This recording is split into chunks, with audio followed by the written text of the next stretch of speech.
Hi friends, welcome to Murthy maths in English channel. Friends, ముందుగా నా ఛానల్ని subscribe చేసుకోండి. మీరు ఎవరైనా ఉంటే తప్పనిసరిగా సబ్స్క్రైబ్ బటన్ మీద క్లిక్ చేసి సబ్స్క్రైబ్ చేసుకోండి. అలాగే ఆల్రెడీ సబ్స్క్రైబ్ చేసుకున్న వాళ్ళకి, కొత్తగా సబ్స్క్రైబ్ చేసుకోబోయే వాళ్ళకి నా ముఖ్యమైన ఏంటంటే, సబ్స్క్రైబ్ చేసుకున్న తర్వాత పక్కన ఉన్న బెల్ ఐకాన్ క్లిక్ చేస్తే మనకి ఆల్, పర్సనలైజ్డ్, నన్ అనే 3 ఆప్షన్స్ వస్తాయి. అందులో ఆల్ అనే ఆప్షన్ మాత్రమే క్లిక్ చేస్తేనే మీకు నా యూట్యూబ్ వీడియోస్ యొక్క నోటిఫికేషన్స్ వస్తాయి. తప్పనిసరిగా మీరు ఆల్ అనే ఆప్షన్ని క్లిక్ చేయండి. ఓకే ఫ్రెండ్స్, మనం ఈరోజు synthesis of simple sentences by using noun or noun phrase in apposition, noun in apposition కానీ నౌన్ ఫ్రేజ్ ఇన్ ఎపోజిషన్ కానీ ఉపయోగించి 2 సెంటెన్స్లని ఒకే సింపుల్ సెంటెన్స్గా ఏ విధంగా సింథసిస్ చేయాలి, ఏ విధంగా కంబైన్ చేయాలనేది ఈ వీడియోలో నేర్చుకోబోతున్నాను ఫ్రెండ్స్. ఓకేనా? అయితే ఈ నౌన్ ఇన్ అపోజిషన్ గురించి ఆల్రెడీ నేను నౌన్ కేస్ అనే నౌన్ కేస్ అనే టాపిక్లో చెప్పడం జరిగింది. సో దాని యొక్క లింక్ డిస్క్రిప్షన్లో పెడతాను. నౌన్ కేస్ అనే ఒక టాపిక్లో కూడా చెప్పడం జరిగింది నౌన్ ఇన్ అపోజిషన్ గురించి. ఓకేనా? ఒకసారి చూద్దాం. నౌన్ లేదా noun phrase is used side by side with a different name. అంటే ఎపోజిషన్ అంటే దాని అర్థం ఏంటంటే, నౌన్ కానీ నౌన్ ఫ్రేజ్ కానీ is used side by side with a different name. అంటే నౌన్ పక్కనే మరొక నౌన్ ఉంటుంది, దానికి సంబంధించిందే పెడతాం. ఆ ఫ్రేజ్ కానీ నౌన్ కానీ ఆ 2 పక్కన పెడతాం ఎపోజిషన్ అంటే. సో 2 ఒకటే, ఆ నౌన్ గురించే మాట్లాడుతుంది ఆ పక్కన ఉన్నది కూడా. దాన్ని నౌన్ ఇన్ ఎపోజిషన్ అంటాం, లేదా నౌన్ ఫ్రేజ్ ఇన్ ఎపోజిషన్ అంటాం. సో సైడ్ బై సైడ్ రాస్తాం అనమాట. ఓకేనా? ఒకటే ఒక వ్యక్తి గురించి, ఒక నౌన్ గురించి చెప్తుంది, కానీ డిఫరెంట్గా ఇంకొక క్వాలిటీతో దాన్ని చెప్పడం జరుగుతుంది అనమాట. ఓకేనా? నౌన్ అంటే మనకు తెలిసిందే a naming word. Noun phrase అంటే ఏ గ్రూప్ ఆఫ్ వర్డ్స్. ఓకేనా? ఉదాహరణకి చూద్దాం. Tagore the poet writes the Gitanjali, లేదా రోట్ ది గీతాంజలి, ఏదైనా ఒకటే. ఇక Tagore noun, the poet Tagore the poet writes లేదా రోట్ ద గీతాంజలి అని అనుకోండి. ఇక్కడ పోయిట్ అంటే ఎవరు కానీ ఠాగూరే. ఈ నౌన్ పక్కనే నౌన్కు సంబంధించిన మరో నౌనే పక్కన రాయడం జరిగింది. దీనినే నౌన్ ఇన్ ఎపోజిషన్ అంటాం. నౌన్ ఇన్ ఎపోజిషన్, ఇది నౌన్ ఇన్ ఎపోజిషన్. దీనికి సంబంధించిందే అతనికి సంబంధించిన, ఆ నౌన్కి సంబంధించిన మరొక నౌన్ అనమాట. పక్కన రాసాం. 2 ఒకటే, ఇద్దరు ఒకదాని ఠాగూర్ గురించి చెప్పిందే. ఓకేనా? ఇలా రాయడం ఏమంటుంటే నౌన్ ఇన్ ఎపోజిషన్ అని అంటాం. ఓకేనా? నెక్స్ట్ అండి, Sachin Tendulkar a humongous cricketer is playing. Sachin Tendulkar అనేది నౌను. ఇది ఏ హుమాంగస్ క్రికెటర్ కూడా ఇది ఒక noun phrase, group of words, noun phrase. దీనినే ఎపోజిషన్ అంటాం. ఎందుకంటే ఈ సచిన్ టెండూల్కర్దే సచిన్ టెండూల్కర్ యొక్క మరొక క్వాలిటీ ఇది. సచిన్ టెండూల్కర్ని ఇంకొక పేరుతో పిలుస్తారు. అంటే హ్యూమన్స్ క్రికెట్ అంటే గొప్ప క్రీడాకారు, గొప్ప క్రికెట్ ఆడే వ్యక్తి అనమాట, క్రికెటర్ అని. ఓకేనా? ఈ విధంగా ఇది ఒక నౌన్ ఫ్రేజ్ అవ్వచ్చు, ఇది ఒక నౌన్ అవ్వచ్చు. దాని ముందు నౌన్ ఉంటుంది, పక్కన రాయడానికి దీన్ని ఏమంటుంటే నౌన్ ఇన్ ఎపోజిషన్ అని అంటాం. Is playing. చూసారా, ఈ 2 ఒకటే కాబట్టి ఇక్కడ వెర్బ్ సింగులర్ ఉంటుంది. ఇంతకుముందు నేను చెప్పడం జరిగింది. అలాగే వీళ్ళిద్దరూ ఒకటే కాబట్టి ఇక్కడ వెర్బ్కి ఎస్ పెట్టాం, రైట్స్ అని. అలాగే ఇద్దరు ఒకటే కాబట్టి సింగులర్ వెర్బ్ను వాడాం. ఓకేనా? ఈ విధంగా నౌన్ ఇన్ అపోజిషన్ అన్న, నౌన్ ఫ్రేజ్ ఇన్ అపోజిషన్ అంటే నౌన్ తర్వాత రాయడం అనమాట. ఓకేనా? చదువు. ఇప్పుడు జాయిన్ చేసేటప్పుడు ఏ విధంగా చేస్తామంటే, మనకి ఇక్కడ 2 సెంటెన్స్లు ఇస్తాడు, లేదు 3 సెంటెన్స్లు ఇవ్వచ్చు. అందులో సబ్జెక్ట్ నౌన్ అయ్యి, ఆ సబ్జెక్ట్ పక్కన నౌన్ కానీ నౌన్ ఫ్రేజ్ కానీ రాసి కామా పెట్టి వెర్బ్ పెట్టి మిగతా సెంటెన్స్ రాయడం. సబ్జెక్ట్ పక్కన కామా పెట్టి ఆ తర్వాత వెంటనే నౌన్ కానీ నౌన్ ఫ్రేజ్ రాసి కామా పెట్టి వెర్బ్తో మిగతా పాటు రాయడం. లేదు సబ్జెక్ట్ వెర్బ్ ఆబ్జెక్ట్ రాసి ఆబ్జెక్ట్ పక్కన నౌన్ కానీ నౌన్ ఫ్రేజ్ కానీ రాయడం జరుగుతుంది. అంటే ఈ నౌన్ ఫ్రేజ్ ఒక్కోసారి ఆబ్జెక్ట్ అవుతుంది. ఇక్కడ ఏ చెప్తానో నౌన్ ఫ్రేజ్ నౌన్ అనేది ఆబ్జెక్ట్ గురించే మాట్లాడుతుంది, ఆబ్జెక్ట్ సంబంధించిందే. అలాగే సబ్జెక్ట్ పక్కన రాసామంటే సబ్జెక్ట్ సంబంధించింది అవుద్ది. సో సబ్జెక్ట్ సంబంధించిందే ఉన్నదంటే సబ్జెక్ట్ పక్కనే నౌన్ కానీ నౌన్ ఫ్రేజ్ కానీ రాయాలి, కామా పెట్టాలి, తర్వాత వెర్బ్ మిగతా పాటంతా రాసేయాలి. ఒకవేళ ఇచ్చిన సెంటెన్స్లో ఆబ్జెక్ట్ సంబంధించిందే కానీ ఆ నౌన్ కానీ నౌన్ ఫ్రేజ్ కానీ అపోజిషన్లో రాయాల్సి వస్తే ఆ ఆబ్జెక్ట్ పక్కనే కామా పెట్టి రాయాలి. ఓకేనా? ఇది 2 రకాలు, సబ్జెక్ట్ పక్కన రావచ్చు, ఆబ్జెక్ట్ పక్కన రావచ్చు సింథసిస్ చేసినప్పుడు. ఓకేనా? చూద్దాం friends. John Milton was a famous English poet. John Milton was a famous English poet. John Milton అనేవాడు చాలా ప్రసిద్ధమైనటువంటి ఇంగ్లీష్ రచయిత. He wrote on his blindness. He wrote on his blindness. ఇక్కడ వినండి, జాన్ మిల్టన్ హీ ఒకరే కాబట్టి he రెండుసార్లు రాయ అవసరం లేదు. Next, John Milton was a famous English poet. ఇక్కడ బీ ఫామ్ వెబ్ ఈజ్ కానీ యామ్ కానీ వాజ్ కానీ ఉన్నట్లయితే బీమ్ ఫామ్ పక్కన ఉన్నటువంటి ఒక నౌన్ వస్తుంది చూసుకోండి, నౌన్ ఫ్రేజ్ కానీ నౌన్ కానీ. ఏ ఫేమస్ ఇంగ్లీష్ పోయిట్ ఎవరండి ఇదంతాను? జాన్ మిల్టనే కదా. అప్పుడు ఏం చేయాలంటే జాన్ మిల్టన్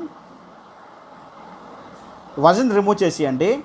ఏదైతే నౌన్ ఫ్రేజ్ ఉందో ఎవరి గురించి మాట్లాడుతుంది? సబ్జెక్ట్ గురించే మాట్లాడుతుంది కదా. కాబట్టి దానినే కామా పెట్టి రాసేయాలి. A famous English poet comma పెట్టి అప్పుడు ఈ రిమైనింగ్ సెంటెన్స్లో verb wrote on his blindness. చూసారా? అంటే ఇక్కడ ఈ రెండు ఒకటే కాబట్టి రెండుసార్లు రాయింది. యాక్చువల్గా అయితే ఇది ఒక సింపుల్ సెంటెన్స్, రెండింటిని ఒకే సింపుల్ సెంటెన్స్గా మారుస్తున్నాం. మార్చేటప్పుడు ఇక్కడ యామ్ ఈజ్ ఆర్ కానీ వజ్ వర్ తర్వాత కానీ ఏదైనా నౌన్ కానీ నౌన్ ఫ్రేజ్ ఉంటే అది సబ్జెక్ట్ గురించి మాట్లాడితే సబ్జెక్ట్ తర్వాత కామా పెట్టి రాసేయాలి. John Milton comma a famous English poet. అప్పుడు ఈ బీ ఫామ్ వెర్బ్ని రిమూవ్ చేసేయాలి. కామా పెట్టి రిమైనింగ్ సెంటెన్స్లో మెయిన్ వెర్బ్ ఏదైనా యాక్షన్ వెర్బ్ కానీ మెయిన్ వెర్బ్ ఏదైనా ఉంటే దాంతోపాటు రాయాలి రోట్ ఆన్ హీస్ బ్లైండ్నెస్. ఎందుకంటే ఈ సబ్జెక్టులు రెండు ఒకటే కాబట్టి. సబ్జెక్ట్ పక్కన మనము ఇది రాసామంటే సబ్జెక్టులు రెండు ఒకటే అర్థం కాబట్టి హీ రిమూవ్ చేసి John Milton a famous English poet wrote on his blindness. అంటే రెండు ఒకరే అని అర్థం. అంటే ఒక ఫేమస్ ఇంగ్లీష్ రైటర్ ఉంటే జాన్ మిల్టన్ బ్లైండ్నెస్ మీద రాశాడు, ఏదో బుక్ రాశాడని అర్థం.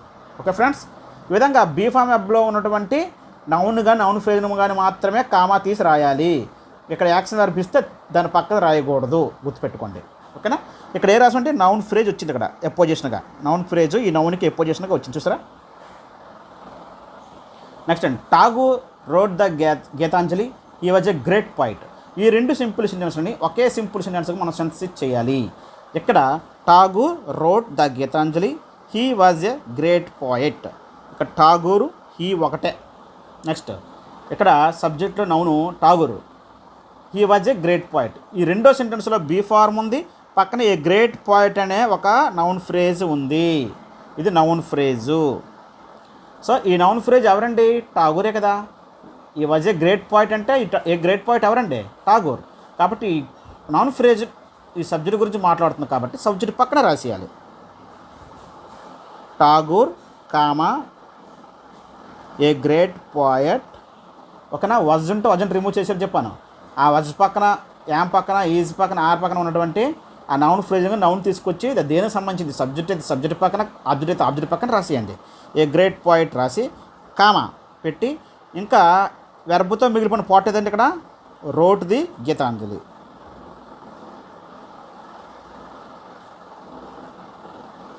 అంటే ఇక్కడ బీ ఫామ్ వెర్బ్ కాకుండా మెయిన్ వెర్బ్ ఒకటి ఉంటుంది. ఓకేనా?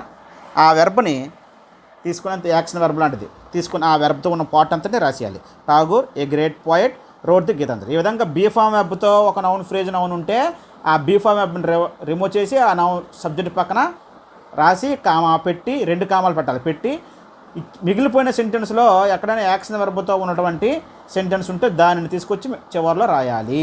ఓకేనా? నెక్స్ట్ అండి, అంటే ఇక్కడ ఏంటంటే Tagore a great poet wrote the Gitanjali అంటే ఒక ప్రముఖ పోయిట్ అయినటువంటి ఠాగూర్ గీతాంజలి రాశాడని అర్థం. The cow provides milk, milk is a valuable food. Sorry అండి, ఇక్కడ చూడండి ఈ రెండు సింపుల్ సెంటెన్స్ని ఒకే సింపుల్ సెంటెన్స్గా మనము నౌన్ ఎపోజిషన్ లేదా నౌన్ ఫ్రేజ్, ఇది noun phrase group of words, noun ఫ్రేజ్ను ఉపయోగించి ఎపోజిషన్గా పెట్టి ఒకే సింపుల్ సెంటెన్స్గా రాసాం. ఎందుకంటే ఇక్కడ ఒకటే ఫైనట్ వెర్బ్ ఉంది చూసారా? కాబట్టి అంతట్లో కలిపి ఒకే ఫైనట్ వెర్బ్ ఉంది కాబట్టి రోట్ అనేది ఇదంతా ఒక సింపుల్ సెంటెన్స్ అని అర్థం. Next the cow provides milk, cow ఆ పాలనిస్తుంది, ఆవు అనేది పాలనిస్తుంది. Milk is a valuable food, milk అనేది మంచి పోషకమైనటువంటి మంచి ఆహారం. ఇక్కడ చూడండి the cow provides milk, milk ఈ సెంటెన్స్లో సబ్జెక్ట్ ఇది, ఇక్కడేంటి ఆబ్జెక్టు మిల్క్. సో ఇక్కడ మళ్ళీ మిల్క్ గురించి మాట్లాడుతున్నాం, అంటే ఆబ్జెక్ట్ గురించి మాట్లాడుతున్నాం. ఆబ్జెక్ట్ ఎలాంటిది? A valuable food. Be form verb ఉంటే దాన్ని రిమూవ్ చేసి ఆ పక్కన ఉన్నది దేని గురించి మాట్లాడుతుందో చూడండి. ఈ వాల్యుబుల్ ఫుడ్ అనేది ఏంటంటే మిల్క్. సో దేని గురించి మాట్లాడుతుంది? ఇక్కడ ఆబ్జెక్ట్ గురించి మాట్లాడుతుంది కాబట్టి ఆబ్జెక్ట్ పక్కన ఇక్కడ వస్తుంది. మిగతా అంతా యాక్చువల్గా రాసేయాలి. The cow provides milk comma. చూసారా, ఇది సబ్జెక్టు, ఇది వెర్బు, ఇది ఆబ్జెక్టు. ఆబ్జెక్ట్ గురించి ఇక్కడ మాట్లాడుతుంది ఏంటంటే నౌన్ ఫ్రేజ్, ఇది group of words. Milk is a valuable food అన్నాడు కదా, కాబట్టి వాల్యుబుల్ ఫుడ్ ఏంటి, మిల్కే కదా. సో ఆబ్జెక్ట్ గురించి మాట్లాడినప్పుడు ఆబ్జెక్ట్ పక్కన కామా పెట్టి ఇది రాసిడమే. The cow provides milk comma a valuable food. ఓకేనా, ఈ విధంగా ఒక సింపుల్ సెంటెన్స్ అనేది తయారైంది. నెక్స్ట్ అండి, he will go to meet his brother, he is called Rahul. He will go to meet his brother, he is called Rahul. He will go to meet his brother, he is called Rahul. Is called Rahul అంటే రాహుల్ ఎవరంటే ఇక్కడ his brother, కాబట్టి రాహుల్ అనేది object గురించే మాట్లాడుతుంది అక్కడ, అంతే కదా. హిజ్ బ్రదర్ గురించి మాట్లాడుతుంది కాబట్టి దాని పక్కన కామా పెట్టి రాహుల్ రాయాలి. ఈజ్ కాల్డ్ అనేది రిమూవ్ చేసేయడమే. ఓకేనా, we will go to meet his brother comma Rahul. His brother comma Rahul అంటే మేము అతని బ్రదర్ని కలవడానికి వెళ్తాము. అతను ఎవరంటే రాహుల్ అని అర్థం. అతను రాహుల్ అని పిలుస్తారని కాబట్టి కామా పెట్టి రాహుల్ అనేది హిజ్ బ్రదర్ సంబంధించింది కాబట్టి దాని తర్వాత కామా పెట్టి రాహుల్ అని రాసిడమే. సింపుల్. ఓకేనా, నెక్స్ట్ అండి, Dasharath was the king of Ayodhya, he had 4 sons. Dasharath was the king of Ayodhya. The king of Ayodhya was ఉంది. ద కింగ్ ఆఫ్ అయోధ్య ఎవరంటే ఇక్కడ అయోధ్యకు రాజు దశరథ్. ఈ విధంగా బీఫామ్ వర్బ్ ఉండి తర్వాత ఉన్నటువంటి నౌన్ ఫ్రేజ్ కానీ నౌన్ కానీ ముందున్న సబ్జెక్ట్ చెందింది అయితే దాని పక్కన కామా పెట్టి రాసేయండి. Dasharath comma the king of Ayodhya comma he అంటే ఎవరండి దశరథే కదా, కాబట్టి హీని రిమూవ్ చేసేయండి. ఇంకేం మిలిపోయిందండి, had 4 sons. Had 4 sons. Dasharath had 4 sons అసలు సెంటెన్స్ ఇది. కానీ దాని ముందు మరో నౌన్ పక్కన రాసాం, దీన్నే నౌన్ ఫ్రేజ్ అని రాసాను. అంటే నౌన్ ఫ్రేజ్ నెప్పో చేస్తున్నాం. ఇది కూడా ఎవరిని తెలియజేస్తుంది, దశరథనే. ద కింగ్ ఆఫ్ అయోధ్య అన్న దశరథ్ అన్న ఇద్దరు ఒకటే.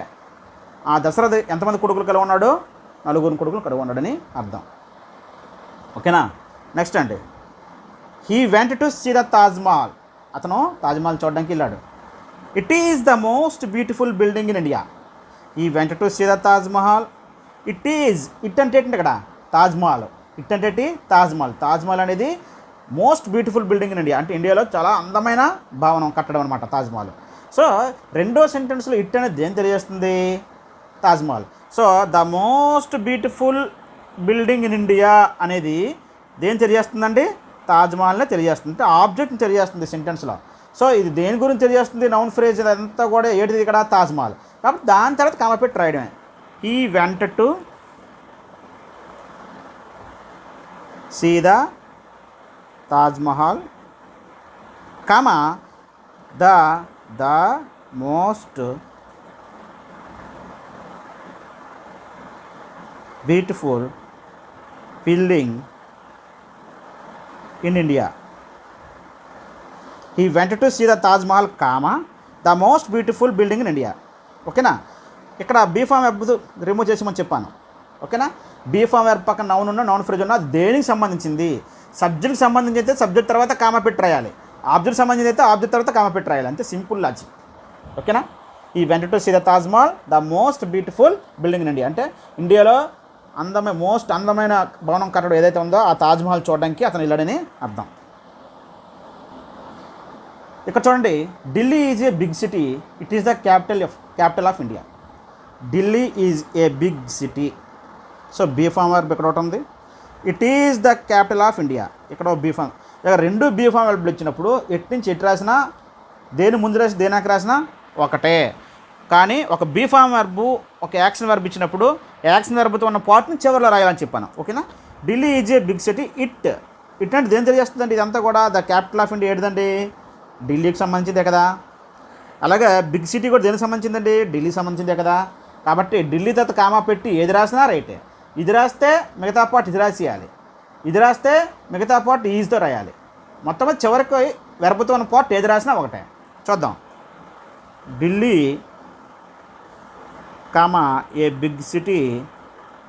ముందు ఇది రిమూవ్ చేద్దాం. ఇక్కడ ఉన్న ఈ బీఫామ్ వెర్బ్ రిమూవ్ చేస్తే కామా పెట్టి ఇక్కడ బీఫామ్ వెర్బ్తో ఉన్న పార్ట్ రాయాలి. ఇటు మరి రాయవసరం లేదు, ఢిల్లీ కదా. Is the capital of India. Delhi a big city is the capital of India. లేదా మరొకలా రాయొచ్చండి, రెండు బీ ఫామ్ యాప్లు ఇచ్చినప్పుడు Delhi comma the capital of India దేని తెలియజేస్తుంది, ఢిల్లీనే కదా, దాన్ని ఇక్కడ రాయండి.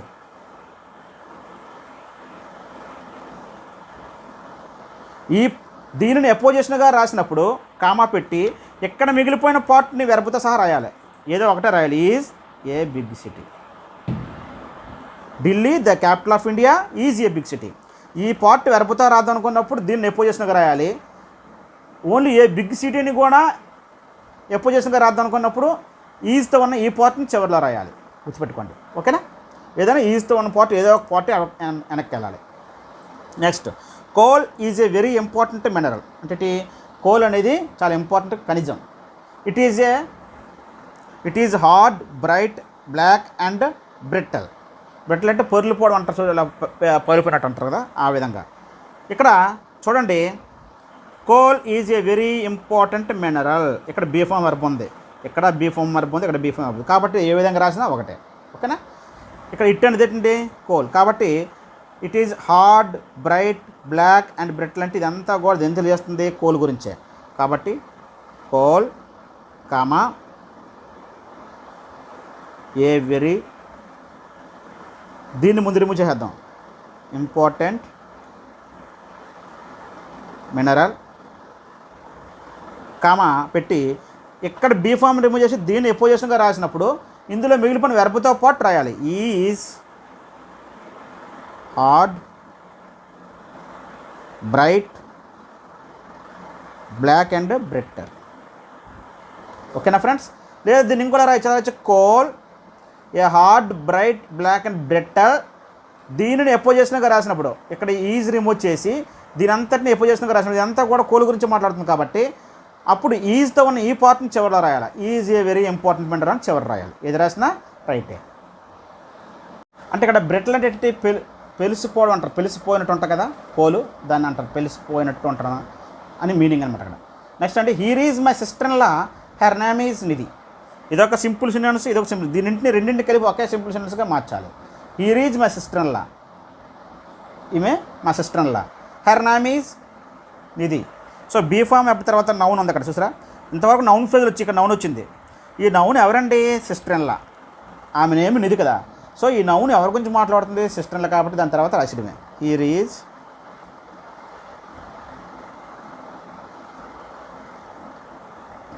Sister in law comma Nidhi. Here is my sister in law comma Nidhi. లేదు ఇక్కడ బీ ఫామ్ వర్బ్ను కానీ రిమూవ్ చేసి రాయాలంటే here comma my sister in law is Nidhi, is Nidhi.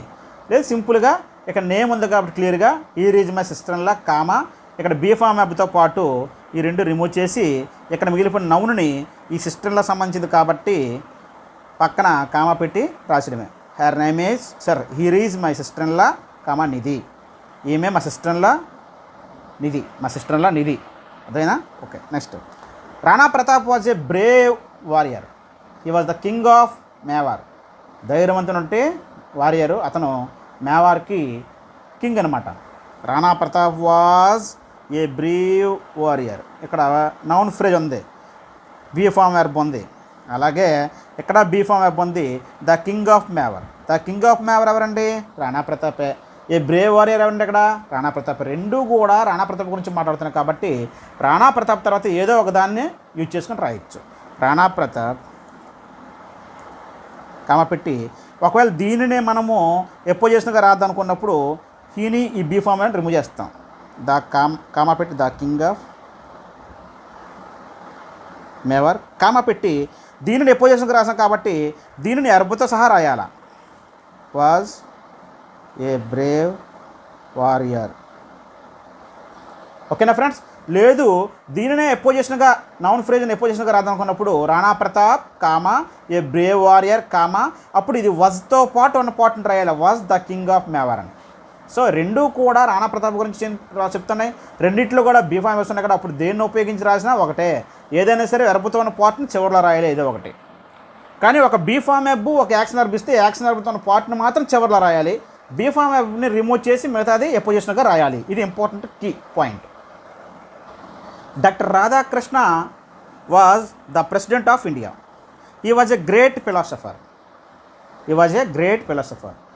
Radhakrishna was the president of India. ఇక్కడ వాజ్ ఉంది, బీ ఫామ్ ఉంది, ఇది ఒక నౌన్ ఫ్రేజ్ వచ్చింది. ఇక్కడ వాజ్ ఉంది, ఇది ఒక నౌన్ ఫ్రేజ్ వచ్చింది. రెండు కూడా రాధాకృష్ణ గురించి మాట్లాడుతుంది కాబట్టి ఏది రాసినా రైటే. డాక్టర్ కృష్ణన్. నేను రెండో దాంట్లో ఉన్నది మాత్రమే పొజిషన్ తీసుకుంటున్నాం. చూసుకోండి, కామా పెట్టి ఏ గ్రేట్ ఫిలాసఫర్, కామా అప్పుడు మొదటి దాంట్లో వాజ్తో ఉన్న పార్ట్ని ఇలా రాసేయాలి. Was the president of India. ఓకేనా. నెక్స్ట్ అండి, Giri is the only son of his father. Giri అనేవాడు ఆ ఫాదర్కి ఒకే ఒక కొడుకు. He died in an accident. Is ఉంది, డైడ్ అంటే ఇక్కడ వెర్బ్ ఇచ్చాడు, బీ ఫామ్ వెర్బ్ కాబట్టి ఈ పార్ట్ చివరికి ఉండాల్సిందే, తిరగలేదు కాబట్టి ఇక్కడ ఇది పొజిషన్ కింద రాసేది. ఓకేనా. ఈ పార్ట్ని బీ ఫామ్ వెర్బ్ తర్వాత దీన్ని రిమూవ్ చేసాను. Giri comma the only son of his father comma died in an accident. ఎందుకంటే ఈ రెండు ఒకటే కదా, died in accident. Giri the only son of his father died in accident అంటే అతని ఫాదర్కి ఒకే కొడుకున్నటువంటి గిరి ఈ యాక్సిడెంట్లో చనిపోయాడని ఒకే సెంటెన్స్ చెప్పడం. ఇందులో ఒకటే ఫైనట్ వెర్బ్ వస్తుంది, డైడ్ అని. అలాగే పైన దాంట్లో ఒకే ఒక finite verb was. Be form verbs కూడా ఫైనట్ వెర్బ్, ఒకే ఒక ఫైనట్ వెర్బ్ ఉంది కాబట్టి ఇది ఒక సింపుల్ సెంటెన్స్. ఇక్కడ ఒక ఫైనట్ వెర్బ్ ఉంది కాబట్టి ఇది ఒక సింపుల్ సెంటెన్స్. ఓకేనా. నెక్స్ట్ ఎగ్జాంపుల్ చూద్దాం. మిగతావన్నీ యాసిడ్గా రాసేవచ్చు. ఇది కూడా same. Milton was a famous English poet. John Milton was a famous English poet. He became blind. అతను గుడ్ వర్డ్ అయిపోయాడు అనమాట. ఇక్కడ వాజ్ ఉంది కదా, బీ ఫామ్ వెర్బ్, ఈ నౌన్ ఫ్రేజ్ అని రాసి, ఎందుకంటే బికేమ్ అని వెర్బ్ ఉంది కాబట్టి ఇది చివరి రాయాలి. So Milton comma a famous English poet comma became blind. ఎందుకంటే ఈ రెండు ఒకటే, మిల్టన్ సంబంధించింది కాబట్టి. ఓకేనా. Next education is an instrument of power. Education అనేది instrument of power. It has been the guiding factor of civilisation. అంటే ఫ్రెండ్స్, ఇక్కడ education is instrument of power అంటే ఇక్కడ శక్తివంతమైన ఒక ఇన్స్ట్రుమెంట్ అన్నమాట ఎడ్యుకేషన్ అనేది. It has been the guiding factor of civilisation. నాగరికతకి ఇది ఒక మార్గదర్శకమైన అంశం అన్నమాట. ఇప్పుడు దీనిని మనము రెండింటిని కలిపి ఒకే సింపుల్ సెంటెన్స్గా మార్చాలి. Education is be form verb ఉంది అంటే యాన్ ఇన్స్ట్రుమెంట్ ఆఫ్ పవర్. ఇదంతా కూడా నౌన్ ఫ్రేజ్. ఇది దేని గురించి చేస్తుంది? ఎడ్యుకేషన్ గురించి. It has been the guiding factor of civilization. ఇక్కడ హ్యాస్ బీన్ ఉంది కాబట్టి అంతా కూడా వెర్బ్తో పాటు చివరిలో రాయాలి. ఓకేనా. ఎడ్యుకేషన్ కామా, ఎందుకంటే ఈ బీ ఫామ్ వెర్బ్ రిమూవ్ చేసి దీన్ని పొజిషన్గా రాద్దాం. An instrument of power comma, ఇక్కడ ఇట్ అంటే ఏంటంటే ఇక్కడ ఎడ్యుకేషన్ కాబట్టి దీన్ని రిమూవ్ చేసి మిగతా వెర్బ్తో పాటు రాసింది. Has been the guiding factor of civilisation.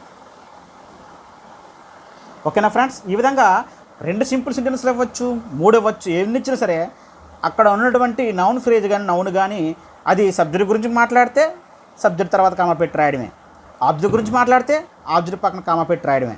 ముందున్న బీ ఫామ్ వెర్బ్ని రిమూవ్ చేసి, రెండు బీ ఫామ్ వెర్బ్స్ ఇస్తే ఒకదాని బీ ఫామ్ వెర్బ్ రిమూవ్ చేసి దాన్ని అపోజిషన్గా రాసినప్పుడు మిగతా పార్ట్లో బీ ఫామ్ వెర్బ్తో ఉన్న పార్ట్ని చివరిలో రాయాలి.